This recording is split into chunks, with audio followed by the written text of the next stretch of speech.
श्री शिवाय नमस्तुभ्यम। पुरुषोत्तम अमावस्या तो आप सभी जानते होंगे 2 दिन हो रही है। ऐसे में हमारे पितरों के निमित्त जो पूजन पाठन तर्पण होता है वह 14 तारीख को करना है या 15 तारीख को, आइए जानते हैं। एकदम सटीक जानकारी आप प्राप्त करेंगे और घर पर रहकर क्या उपाय आप कर सकते हैं इसकी भी जो छोटी सी जानकारी इस वीडियो में है, आप अंत तक बने रहें। अति उत्तम सटीक जानकारी आप अपने साथ लेकर जाएंगे। जैसे कि देवी देवताओं की पूजा का समय सुबह शाम है, वहीं पितरों की पूजा का समय कुतुब काल होता है, अर्थात दोपहर का समय पितरों की पूजा के लिए कहा गया है। करीब 11:30 बजे से लेकर 2-2:30 बजे तक का समय कुतुब काल का समय कहलाता है। ऐसे में 14 और 15 दोनों दिन थोड़ा बहुत अमावस हमें मिल रही है। तो पितरों के निमित्त जो भी आप कार्य करते हैं उसका सही समय क्या रहेगा, एक बार सुनिएगा, अंत तक बने रहिएगा। सावधान, रविवार के दिन पीपल वृक्ष की जड़ में नहीं जाया जाता, इस बात का आप ध्यान रखिएगा।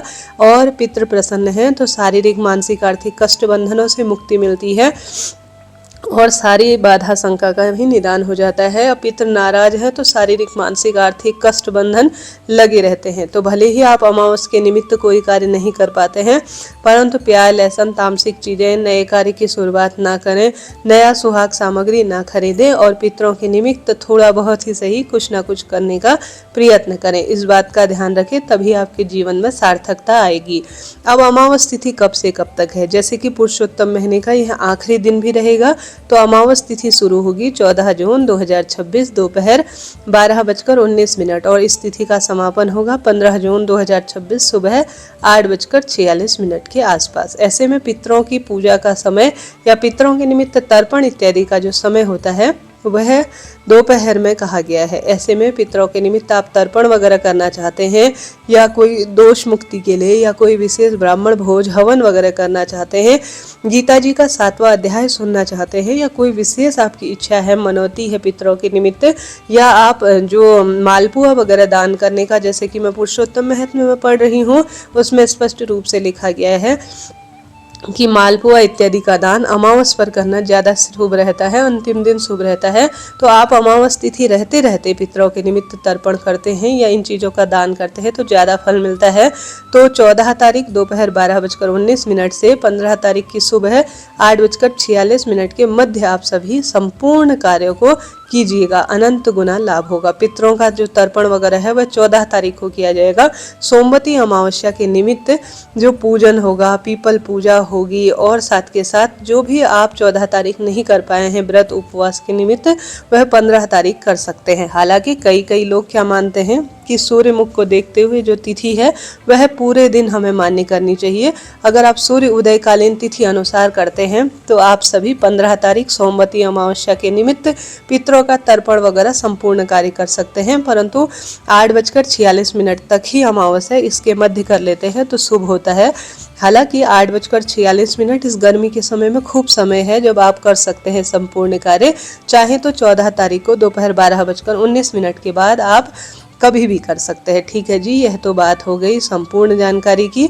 पंचांग में स्पष्ट रूप से लिखा गया है कि श्राद्ध कर्म 14 तारीख को करना दोपहर में उपयुक्त रहेगा। 15 तारीख को स्नान, ध्यान, दीपदान या सोमवती अमावस्या के निमित्त पूजन करना रहेगा। कोई प्रश्न हो पूछ लीजिएगा, आपको सभी शंकाओं का समाधान मिलेगा। इसके साथ साथ क्या उपाय आप कर सकते हैं? साल की सबसे बड़ी अमावस्या है और पुरुषोत्तम महीने का उद्यापन भी होगा। तो एक ब्राह्मण को मेरे कहे अनुसार, अगर आप, जैसे कि शास्त्रों में तो 33 ब्राह्मण भोज कराने का रिवाज है, लिखा गया है, ऐसा न कर सके तो आप पितृदोष की मुक्ति के लिए, पुरुषोत्तम महीने के संपूर्ण फलों की अनुभूति के लिए एक ब्राह्मण का जोड़ा, या तो पति पत्नी साथ में मिल जाए तो बढ़िया है, नहीं तो मात्र एक ब्राह्मण भी अपने घर पर भोजन के लिए अगर आमंत्रित कर कर भोजन कराते हैं, उन्हें 33 मालपुआ दान करते हैं। गीता जी का जो पुस्तक होता है ना, मैंने पढ़ा इस बारे में, तो गीता जी के पुस्तक के दान बिना यह पुरुषोत्तम महीना सफल नहीं होता। तो आप अन्न, वस्त्र, जल, जो भी आप दान करना चाहते हैं, स्वर्ण, जो भी आपसे व्यवस्था होती है, जो भी ठंडक पहुँचाने वाली चीज़ें हैं, आप ब्राह्मण भोज कहे अनुसार पूरे पुरुषोत्तम महीने के संपूर्ण फलों की अनुभूति के लिए दान कर सकते हैं। घर पर अगर ब्राह्मण का पग पड़ जाए ना तो वह भी स्वर्ग समान घर माना जाता है। संभव घर बुलाकर दान करें। घर पर नहीं बुला सकते, ब्राह्मण भोज नहीं करा सकते, तो एक समय का भोजन जिसमें आटा, दाल, चावल, छूता जो छाता होती है, जूता होता है, पंखा होता है और मालपुआ, मौसमी फल अपनी इच्छा अनुसार ब्राह्मण को जरूर दान दीजिएगा। इससे आपका पुरुषोत्तम महीने का जो नियम है उद्यापन रूप में भी सफल हो जाएगा और इसके साथ साथ आपको संपूर्ण रूप से अतिश्रेष्ठ यह पूजा भी आपके पुरुषोत्तम महीने की या आप सोमवती अमावस्या के निमित्त भी कर लेंगे, उत्तम फल मिलेगा। दूसरा कार्य आपको क्या करना है, जल्दी उठना है। नहाने के पानी में गंगा जल, तुलसी की लकड़ी, काला तिल डालकर ओम नमो भगवते वासुदेवाय, श्री शिवाय नमस्तुभ्यम जैसे महामंत्रों का आपको जप करना है। आप यह कार्य दोनों दिन करें। आप सभी 4 बजे से लेकर करीब 5 बजे तक ब्रह्म मुहूर्त है, इस समय उठ सकते हैं। इस समय न उठ पाए तो आप सभी जो है जैसे कि 5:30 बजे तक आजकल दिन उग जाते हैं सूर्य भगवान, तो उससे पहले आप जग जाइएगा। भगवान का नाम चिंतन करते हुए लाल पीले वस्त्र पहनिएगा और सूर्य भगवान को जल चढ़ाइएगा। रविवार के दिन तुलसी में जल नहीं चढ़ाया जाता, परंतु सोमवार के दिन पीपल और तुलसी में कच्चा दूध जरूर चढ़ाना है और दोनों वृक्षों की परिक्रमा करनी है। विशेष तौर पर इस दिन सोमवती अमावस्या के निमित्त परिक्रमा की जाती है पीपल पेड़ की। तो पीपल पेड़ की आप अच्छी तरह से 108 परिक्रमा या 7 परिक्रमा करें और साथ के साथ पीपल पेड़ की जड़ में 2 दीपक लगाएं। एक तो लंबी बत्ती का पितरों के निमित्त, एक गोल बत्ती का देवताओं के निमित्त।